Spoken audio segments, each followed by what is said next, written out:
Welcome to Eklavya Study Point and I am Sachin, and in today's video we are going to discuss 20 plus MCQ questions from your subject geography, and first chapter is human geography, nature and scope, and all these questions are important for your first term examinations for your CBSE. तो सबसे पहले आपको बता दूं, Instagram पे आप मुझे follow कर सकते हैं। कोई भी आपकी प्रॉब्लम कोई कंफ्यूजन हो तो आप आके मुझसे पूछ सकते हैं। मेरा यूजर नेम आपकी स्क्रीन पे है। टेलीग्राम ग्रुप ज्वाइन कर सकते हैं जहां पे आपको जो पीडीएफ्स होंगी क्वेश्चंस की वो मिल जाया करेंगी, प्रोवाइड करवा दी जाएगी। टेलीग्राम ओपन करना है, class 12 SP new group search मारना है, वहां पे 12 के से ज्यादा स्टूडेंट्स ऑलरेडी ज्वाइन हो चुके हैं। वेबसाइट पे आपको नोट्स मिल जाएंगे अलग अलग सब्जेक्ट्स के, वेबसाइट आपकी स्क्रीन पे है। तो आगे बढ़ते हैं। आज का हमारा फर्स्ट क्वेश्चन है, human beings interact with their physical environment with the help of animals, technology, arts या बर्ड्स। तो यहाँ पे करेक्ट आंसर टेक्नोलॉजी हो जाएगा। देखो, हम जो ह्यूमन बींग्स हैं, we human beings interact with their physical environment, हम कैसे इंटरेक्ट कर पाते हैं? टेक्नोलॉजी की वजह से ही कर पाते हैं।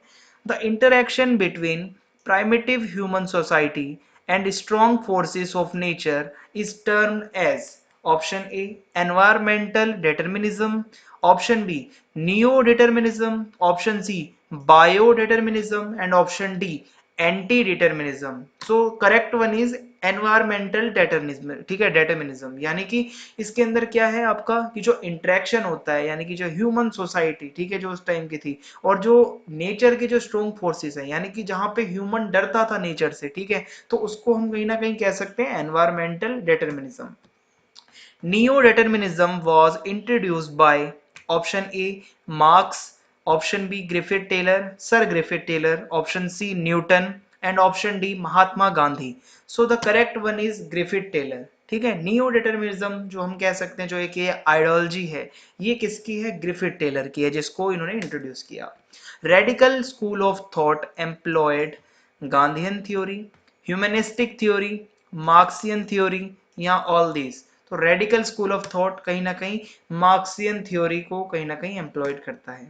Behavioural school of thought laid emphasis on past experience, live experience, present experience, none of the above. तो इसका सही आंसर जो होगा यहाँ पे लाइव एक्सपीरियंस हो जाएगा। ठीक है। विच सब field of geography is called demography? ठीक है, population geography, gender geography, rural geography, urban geography. So the correct one is population geography. ठीक है, इसको हम कह सकते हैं डेमोग्राफी, जहां पे हम पॉपुलेशन के बारे में कहीं ना कहीं ज्योग्राफी को पढ़ते हैं। What is called the mother of all branches of knowledge?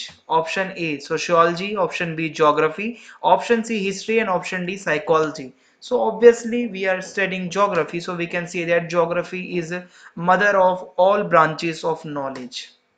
Which one of the following statements does not describe geography?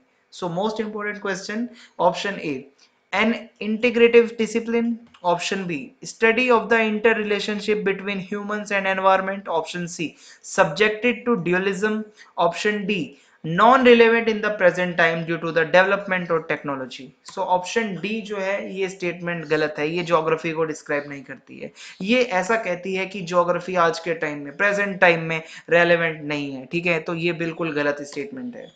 Which one of the following is not the environment?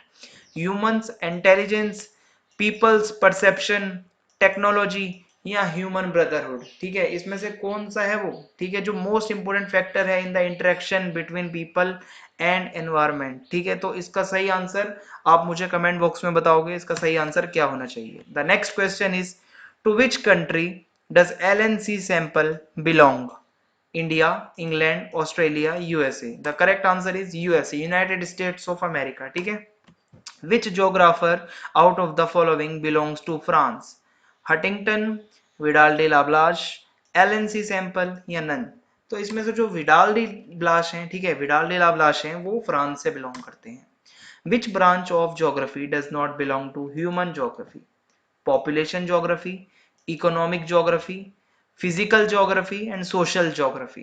So correct answer physical geography हो जाएगा। Physical geography is completely different which talks about physical features. ठीक है, as you have already done with physical geography in your class 11th। ठीक है, physical geography की book थी आपकी पूरी।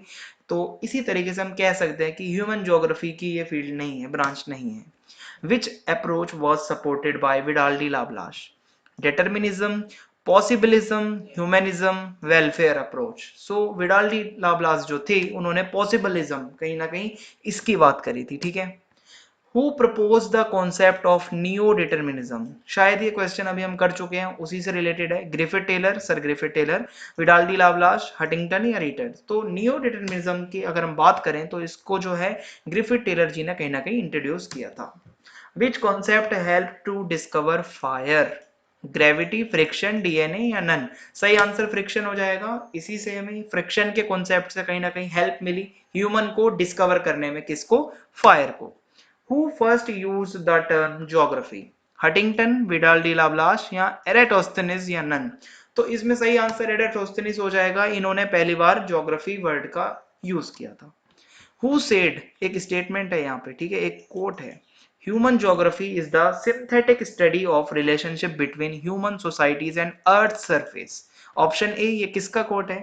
रेडजेल, ग्रिफिथ टेलर, रीटर या नन। तो सही आंसर रेडजेल हो जाएगा, ठीक है, रेडजेल जो है उनकी लाइनें हैं ये।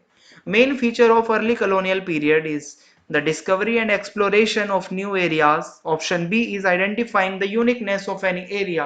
Option C both A and B, and option D is none.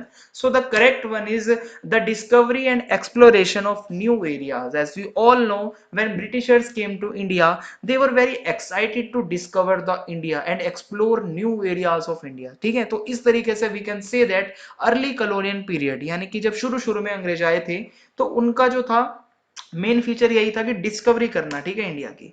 The two main branches of geography are human and economic, physical and human, human and social, physical and historical. So correct answer is physical geography and human geography, option B. So इसी के साथ chapter हमारा यहाँ पे finish होता है। Channel को subscribe करना ना भूले, don't forget to subscribe and also press the bell icon, and please don't forget to share this video with your friends, and also please give your precious feedback in comment box. Thank you so much for watching, and Jai Hind, Jai Bharat.